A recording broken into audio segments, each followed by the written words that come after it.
Hello दोस्तों, हम लोग स्टार्ट करने जा रहे हैं कोहॉर्ट स्टडी। और देखिए, हमें यहाँ पे ज़्यादातर याद करने की कोशिश करेंगे, पहली बार में ही समझने की कोशिश करेंगे, क्योंकि अब बहुत ज़्यादा टाइम नहीं बचा है एग्जाम के लिए। तो हमको बहुत ध्यान से सुनना है और कोशिश करो कि अपने माइनर नोट्स आप खुद बनाओ। ठीक है, तो कोहॉर्ट स्टडी की बात कर रहे हैं हम। देखिए, कोहॉर्ट स्टडी, इससे पहले हम नज़र डालेंगे थोड़ा सा पीछे। That was about the classification of epidemiological studies. तो उसमें हमने देखा था कि जो एपिडेमियोलॉजिकल स्टडीज़ होती हैं वो दो तरीके की होती हैं। एक होती है ऑब्जर्वेशनल और एक होती है एक्सपेरिमेंटल। मतलब हम ऑब्जर्व करेंगे चीज़ों को और एक्सपेरिमेंट करेंगे। ठीक है, तो ऑब्जर्वेशनल में हमारे पास दो थी कि हमने ऑब्जर्व किया और हमने फिर उसका डिस्क्रिप्शन दिया, तो दैट वाज द डिस्क्रिप्टिव। और डिस्क्रिप्शन के साथ साथ हमने एनालिसिस किया। तो यानी कि ऑब्जर्वेशन के अंदर दो सब टाइप हैं, डिस्क्रिप्टिव और एनालिसिस। ठीक है, तो डिस्क्रिप्टिव मतलब according to the time, place और पर्सन।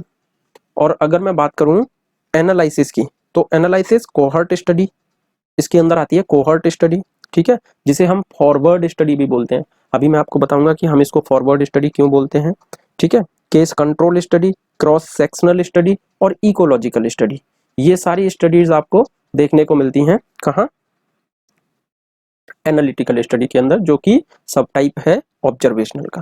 ठीक है, आप दूसरा देखोगे एक्सपेरिमेंटल, क्योंकि मैंने आपको बताया था कि जो हमारी एनालिटिक मतलब जो एपिडेमियोलॉजिकल स्टडीज होती हैं, ये क्लासिफाइड होती हैं एज ए ऑब्जर्वेशनल और एक्सपेरिमेंटल। तो अभी मैं बात कर रहा हूँ एक्सपेरिमेंटल की। तो इसके अंदर एक्सपेरिमेंटल के अंदर जो यानी कि इंटरवेंशन, क्योंकि हम एक्सपेरिमेंट करते हैं, उसी को एक्सपेरिमेंटल को हम इंटरवेंशनल भी बोलते हैं। ठीक है, तो एक्सपेरिमेंटल या फिर इंटरवेंशनल स्टडी के अंदर क्या क्या आते हैं, मेन टाइप क्या है इसके? जैसे आपने देखा होगा कि कोई न्यू ड्रग आती है तो हम उसके कुछ क्लिनिकल ट्रायल्स करते हैं। तो क्लिनिकल ट्रायल्स फर्स्ट टाइप ये हो गया। रैंडमाइज कंट्रोल ट्रायल्स ये हो गया। फील्ड ट्रायल्स, कम्युनिटी ट्रायल्स, ये सारे जितने भी ये ट्रायल्स आते हैं ना, ये एक्सपेरिमेंटल स्टडी के अंतर्गत आते हैं। ठीक है, तो these are the epidemiological studies. ठीक है, these are the classifications of epidemiological studies, जो मैंने आपको पिछली वीडियो में अच्छे से बताया हुआ है। ठीक है, अभी हम पढ़ने जा रहे हैं कोहॉर्ट स्टडी को। तो कोहॉर्ट स्टडी को हम लोग फॉरवर्ड स्टडी बोलते हैं। तो देखिए, मैं आपको बताऊंगा क्यों बोलते हैं। हम यहाँ पे दो ग्रुप चूज करते हैं। कितने ग्रुप चूज करेंगे? दो ग्रुप। ठीक है, मान लीजिए एक ग्रुप है ऐसे लोगों का जो कि एक्सपोज्ड हैं to the risk factor. For example के तौर पे मैं मान के चलता हूं कि हम यहाँ पे जो स्टडी करने जा रहे हैं, ठीक है, ये हम लंग कैंसर के लिए करने जा रहे हैं। और किन के अंदर? स्मोकर्स के अंदर। तो हमने यहाँ पे दो ग्रुप चूज किए। एक ग्रुप हो गया जो स्मोक करता है, तो हमने उसको बोला exposed group to the risk factor, because lung cancer का रिस्क फैक्टर क्या है? स्मोकिंग। ठीक है, और दूसरा हो गया not exposed to the risk factor. ठीक है, दूसरा ग्रुप है मतलब वो एक्सपोज्ड नहीं है रिस्क फैक्टर के लिए। तो इस तरीके से दो ग्रुपों में हमने बांट दिया। एक ग्रुप था एक्सपोज्ड यानी कि जो स्मोक करता था, दूसरा ग्रुप था नॉन एक्सपोज्ड या नॉट एक्सपोज्ड, जो कि स्मोकिंग नहीं करते थे। देखिए, अब इन दोनों ग्रुप में हमने देखा, हमने दो ग्रुप चूज कर लिए। 100 लोगों के ग्रुप हैं ऐसा मान के चलिए आप। ठीक है, क्योंकि हम हाइपोथेटिकली सोच रहे हैं इन सारी चीजों को। तो हमने 100 ग्रुप के 100 लोगों के ग्रुप चूज किए। अब देखिए, जैसे हम देखेंगे कि जो स्मोक कर रहे हैं, तो हो सकता है आफ्टर द 10 ईयर और आफ्टर 20 ईयर, ठीक है, कुछ लोगों को जैसे पहली साल हुई, दूसरी साल हुई, तीसरी साल हुई, और इस तरीके से 10वीं साल पे जाके जो लोग स्मोक कर रहे हैं उनमें से 5 लोगों को लंग कैंसर डेवलप हुआ। 11वीं साल पे जाके एक और को हो गया, यानी कि 6 को हुआ। इस तरीके से 20 साल तक पहुंचते पहुंचते 15 लोगों को हो गया लंग कैंसर। ठीक है, तो देखिए हम कहाँ चल रहे हैं, पहली साल से दूसरी, तीसरी, चौथी, तो इस तरीके से हम फॉरवर्ड देख रहे हैं, फॉलो अप कर रहे हैं कंटिन्यू। ठीक है, इसलिए हम इसे कहते हैं फॉरवर्ड स्टडी। और मान लीजिए जो लोग स्मोक नहीं कर रहे थे, उनमें से केवल 2 लोगों को कैंसर हुआ आने वाले 15 साल में।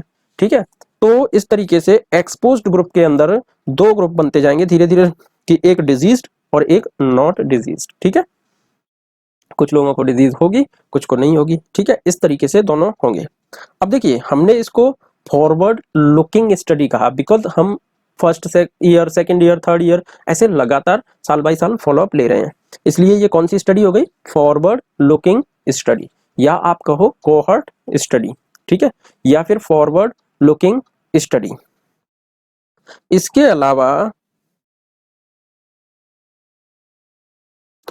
अलावा हम देखेंगे कि प्रोस्पेक्टिव स्टडी भी कहते हैं हम इसको, ठीक है, forward looking study, prospective study. और देखिए हमने एक कॉज को पकड़ा, जैसे कॉज क्या था? स्मोकिंग। स्मोकिंग कैंसर का कॉज होता है, लंग कैंसर का, ये हम जानते हैं। तो हमने एक कॉज को पकड़ा और धीरे धीरे हमने टाइम टू टाइम उसको फॉलोअप लिया, ठीक है। तब बाद में जाके उस कॉज की वजह से कैंसर डेवलप हुआ, तो हमने उसको टाइम टू टाइम ऑब्जर्व किया। कहां से? कॉज से लेके इफेक्ट, कॉज टू इफेक्ट, जब उसका इफेक्ट आया, जब कैंसर बनना शुरू हुआ, तो इसलिए हम इसको कॉज टू इफेक्ट स्टडी भी बोलते हैं, कॉज टू इफेक्ट स्टडी। और देखिए smoking is also a cause और रिस्क फैक्टर, तो इसे रिस्क फैक्टर टू डिजीज भी बोल सकते हैं, risk factor to disease study, ठीक है। इसके अलावा मान लीजिए कि बंदा स्मोक कर रहा है, मतलब उसके एक्सपोजर हो रहा है उसको, किसका? स्मोकिंग का, है ना, एक्सपोज हो रहा है, वो एक्सपोजर ले रहा है, किसका? स्मोकिंग का। तो उस एक्सपोजर की वजह से क्या होगा? एक आउटकम आएगा, ठीक है। तो हम इसको एक्सपोजर टू आउटकम स्टडीज भी बोलते हैं, ठीक है। और स्मोकिंग करता क्या है? Lung cancer. और हम कंटिन्यू फॉलोअप हमको रखना होता है, ठीक है। यहाँ पे हमको अपने जो ग्रुप हमने बनाए हुए हैं उनका कंटिन्यू हमको फॉलोअप लेना होता है, ठीक है। और एक्सपोज्ड और नॉन एक्सपोज्ड दोनों ही ग्रुप का हमें बराबर फॉलोअप लेके चलना होता है, ठीक है। एंड दोनों ग्रुप के बीच में हमको कंपैरिजन भी बना के रखना होता है, ठीक है। नंबर ऑफ न्यू केसेस, दोनों ग्रुप के बीच में कितने न्यू केसेस आ रहे हैं, नॉन एक्सपोज्ड ग्रुप में कितने आ रहे हैं और एक्सपोज्ड ग्रुप में कितने आ रहे हैं, तो उसको हमें कंपैरिजन बनाते हुए चलना होता है, ठीक है। इसलिए इसको फॉलोअप एंड इंसिडेंट स्टडी भी बोलते हैं, क्योंकि फॉलोअप हुआ और नए केस आएंगे, उनको क्या बोलते हैं? इंसिडेंस, है ना। तो इसलिए इसको फॉलोअप और इंसिडेंस स्टडी भी बोलते हैं। इसमें डिसएडवांटेज क्या है इसका? देखिए कोहॉर्ट स्टडी जब आप करोगे, तो मान लीजिए आपने ये कोहॉर्ट स्टडी 20 साल के लोगों पे करना शुरू किया, आपके ग्रुप में 100 पीपल हैं एक्सपोज्ड में, 100 पीपल हैं नॉन एक्सपोज्ड ग्रुप में। तो अब आप 20 साल तक, 25 साल तक, 30 साल तक आपकी स्टडी चल रही है, तो हो सकता है किसी को एक्सीडेंट हो जाए, हो सकता है कोई खुद ही ये कि भाई मैं नहीं कराऊंगा बार बार चेकअप, है ना। और ये टाइम बहुत लंबा लेता है, 20 साल, 10 साल, 15 साल, 25 साल, तो टाइम कंज्यूमिंग है ये, दिस इज द डिसएडवांटेज, ठीक है, बिकॉज ये लंबा समय लेता है ना। अब देखिए, लेकिन इंसिडेंट्स जो आते हैं नए, वो बेस्ट मेजर इसी के द्वारा किए जा सकते हैं, कोहॉर्ट स्टडी के द्वारा। कोहॉर्ट स्टडी के द्वारा हम बहुत अच्छे से इंसिडेंट को मेजर कर सकते हैं, ठीक है। तो this is about the cohort study.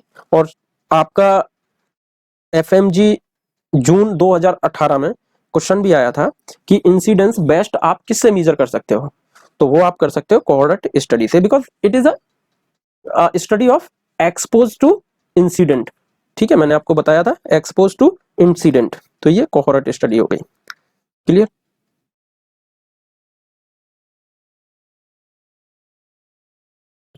Case control study. देखिए केस कंट्रोल स्टडी को हम अपोजिट कोहॉर्ट स्टडी कहते हैं। अपोजिट क्यों कहते हैं?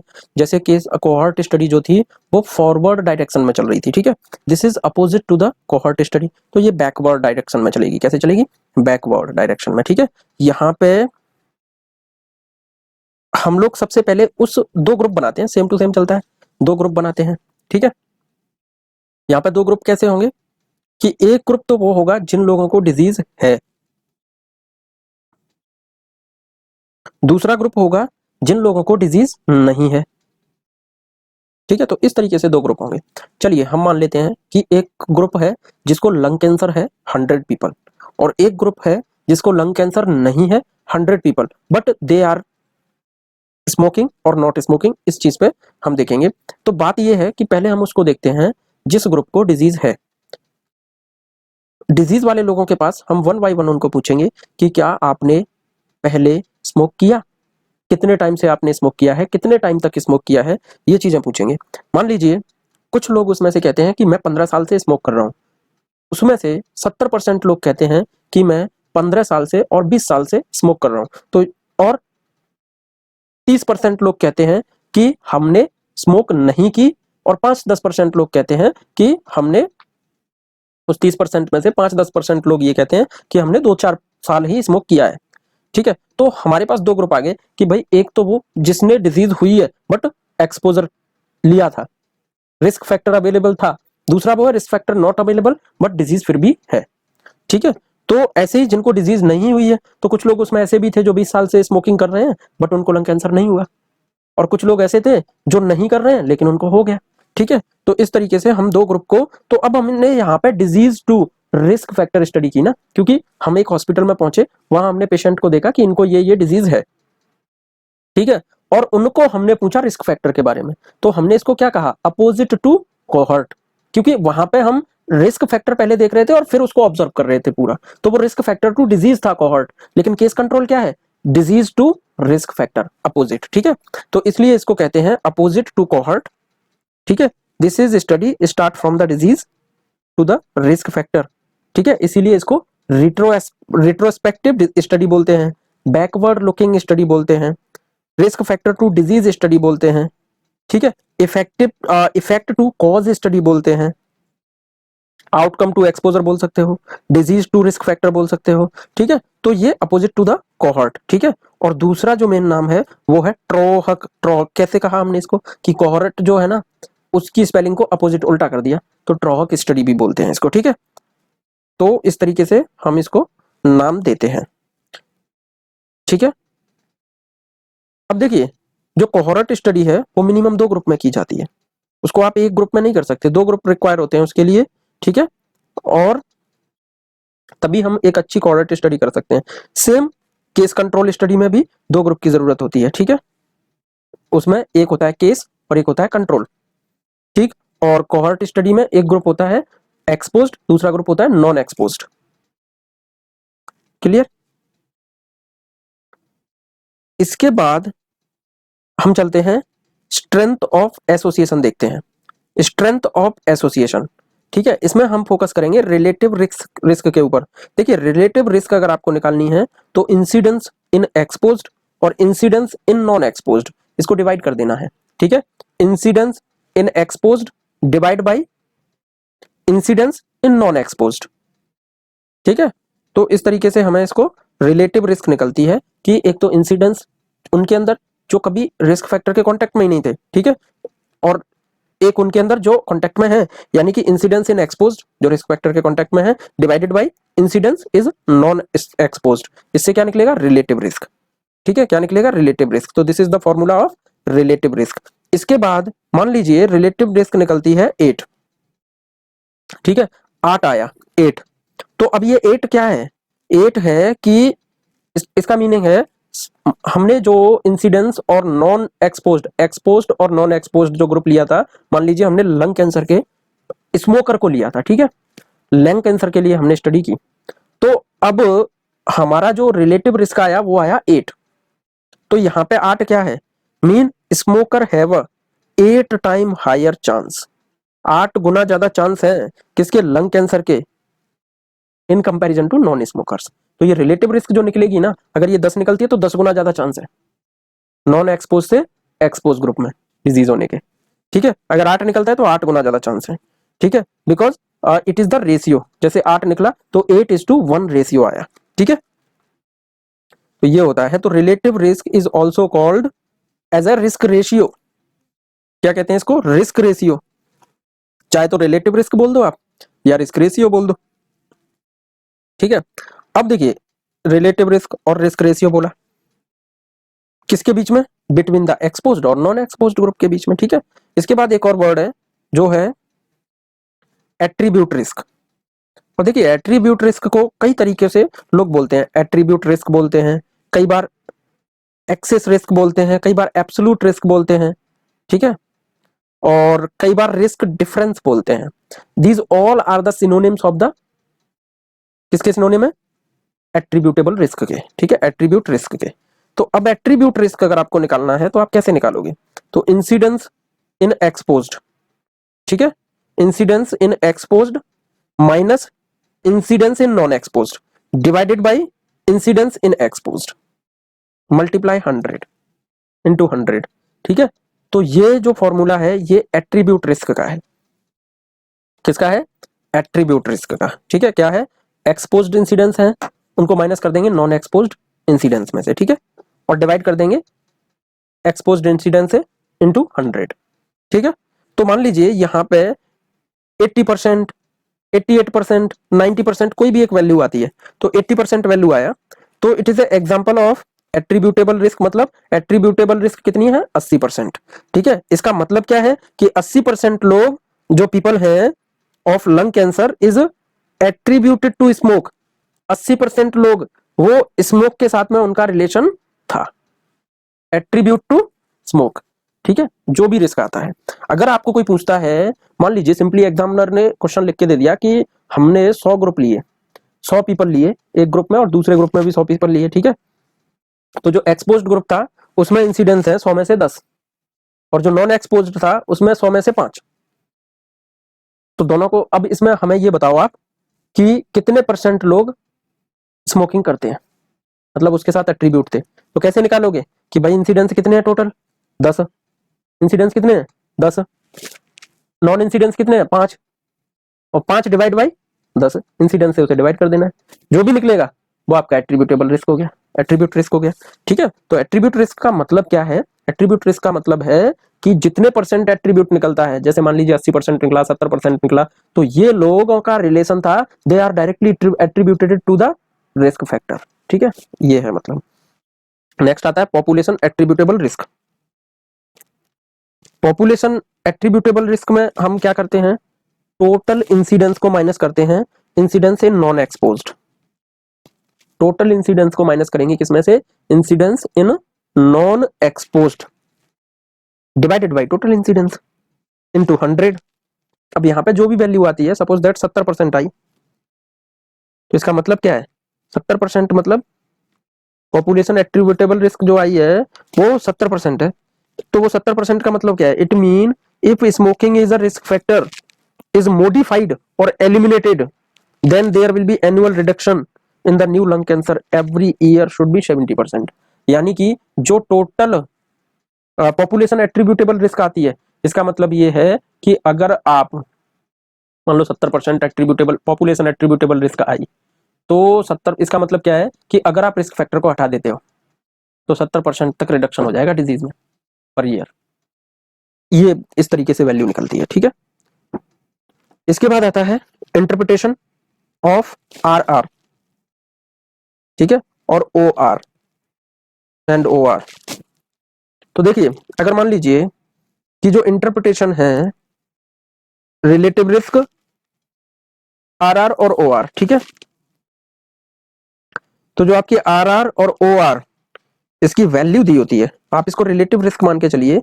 अगर मान लीजिए रिलेटिव रिस्क आर आर और ओ आर मोर देन 1 है, इसका मतलब रिस्क फैक्टर एंड डिजीज का डायरेक्ट एसोसिएशन है। रिस्क फैक्टर एंड डिजीज का डायरेक्ट एसोसिएशन है, यानी कि जो रिस्क फैक्टर है उसी की वजह से, मान लीजिए risk factor is a smoking और disease is a lung cancer, तो अगर अगर मोर देन 1 आती है वैल्यू, ठीक है, तो इसका मतलब smoking is directly related to the lung cancer. मान लीजिए इसी जगह पे कि 1 आ जाती है, इक्वल एकदम बराबर वैल्यू आती है 1, इसका मतलब क्या है कि कोई एसोसिएशन नहीं है, यानी कि lung smoking is not associated with lung cancer, ऐसा मान के चलते हैं। वैसे तो क्लियरली है, मैं बस इसका मतलब बता रहा हूं, ये माइनस नहीं है वैभव, इक्वल। ठीक है, तो ये है 1। अगर 1 है इक्वल मतलब बराबर 1 है ना, 1 से ज्यादा है ना कम है, 1 का मतलब नो रिलेशन, और मोर देन 1 मतलब रिलेशन, और अगर लेस देन 1 आता है तो इनवर्स एसोसिएशन। इनवर्स एसोसिएशन का मतलब है now risk factor is a protective factor. अब वो रिस्क फैक्टर नहीं है, वो प्रोटेक्टिव फैक्टर है। Risk factor is a protective factor. ठीक है, इसके बाद नेक्स्ट है ऑर्डर रेशियो।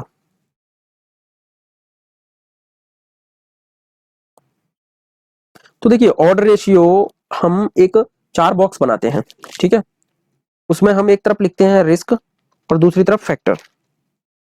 ठीक है, history of the risk, history of patient, उसके अकॉर्डिंग हम रिस्क को लेंगे और फैक्टर को लेंगे, और चारों बॉक्स में लिख देते हैं ए बी सी डी। ठीक है, चारों बॉक्स में क्या लिखते हैं, ए बी सी डी। चारों बॉक्स में ऐसे लिखेंगे ए बी सी डी। ठीक है, तो ये हो गया ए बी सी डी। तो देखिए, इसको इसके साथ और इसको इसके साथ क्रॉस कर देंगे। ठीक है, क्योंकि हमें ऐसे ही डिवाइड करना होता है, मतलब ए के साथ हो गया क्या, डी। ठीक है, और डिवाइडेड बाई सी के साथ हो गया बी। ठीक है, बी, इसको डिवाइड करके निकाल देंगे। It is called odd ratio, odd, odds ratio. ठीक है, ये ऑड्स रेशियो है। Clear, this is odds ratio. अब देखिए, ऑड्स रेशियो क्या है, ये रिलेटिव रिस्क।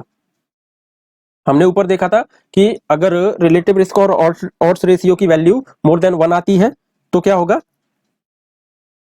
एसोसिएशन प्रेजेंट है, risk factor can produce disease. अगर इक्वल 1 आती है, ना 1 से ज्यादा ना 1 से कम, तब क्या होगा, तब नो रिलेशन। ठीक है, अगर 1 से कम आ जाती है तो risk factor is the protective factor.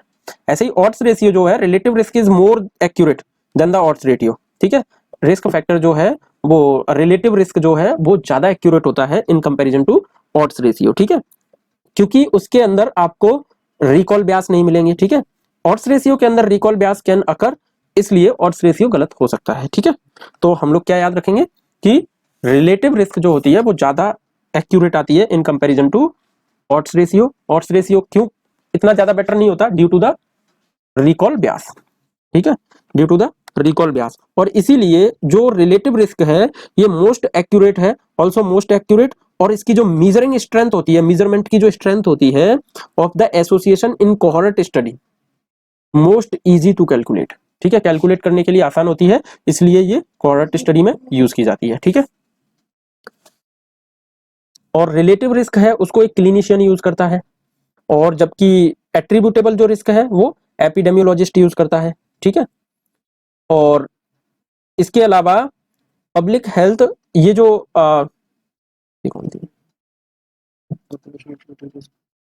Proportional population attributable risk. ठीक है, ये जो है ये पब्लिक हेल्थ प्रोग्राम मैनेजर के द्वारा यूज किया जाता है। ठीक है, तो ये हो गया about the population attributable risk. ठीक है, अब नेक्स्ट वीडियो में नेक्स्ट स्टार्ट